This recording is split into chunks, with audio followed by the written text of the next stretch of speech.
I'm always kind of looking for an experience that can engage young people and old people, that can engage people who are technically minded, but also not technically minded. I mean, first and foremost, I'm trying to create artwork.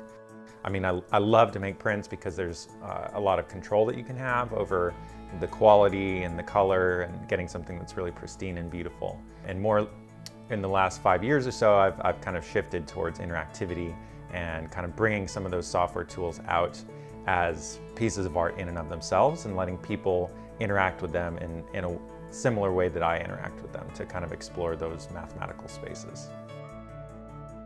I spent a long time kind of brainstorming, what do I want to do for the Creative City project.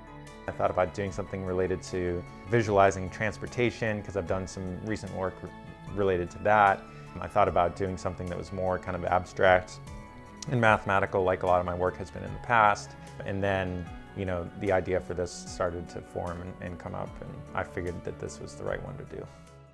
The piece that I'm working on, I'm tentatively calling it "This Will Not Last Forever." And the overall kind of inspiration for the piece was to try and express and deal with some of the emotions that I've felt this year as my wife's been going through breast cancer diagnosis and treatment. It's makes me a little nervous actually to, you know, be moving in more of a personal direction with the work, and really putting myself into the work and putting myself out there. The overall idea visually is that there's some kind of a representation of me over here on the left side, and this is kind of contrasted with a representation of the future on the right-hand side. I do a lot of writing early in the process when I'm developing something. Part of it's just kind of working out the concept. Also, I'm kind of thinking about some of the technical challenges and how I'm going to implement different pieces.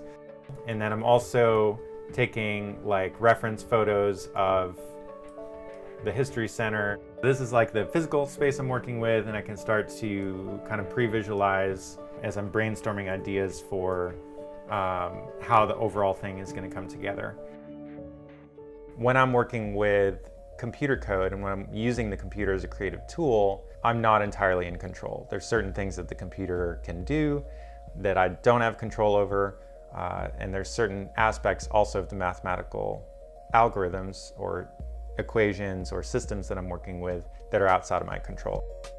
The whole piece is going to be running off of a computer in real time, because the viewers will be able to interact with it and change what's up on the screen.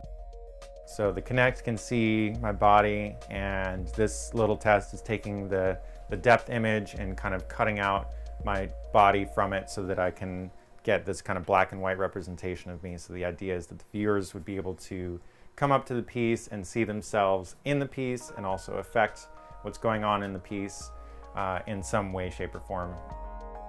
It's like really hard for me to know how people are gonna interpret it, and if they're gonna get kind of some of the things that I'm trying to express, or if they'll kind of have their own stories that they project onto it. I think some of both will probably happen. It's not really about the math, and it's not really about kind of the beauty of the math. It's more about trying to tell a story or communicate some emotions that I've experienced this year through the piece. I feel like my work is successful when people see beauty in it, when people have fun with it, and when people are intrigued by it.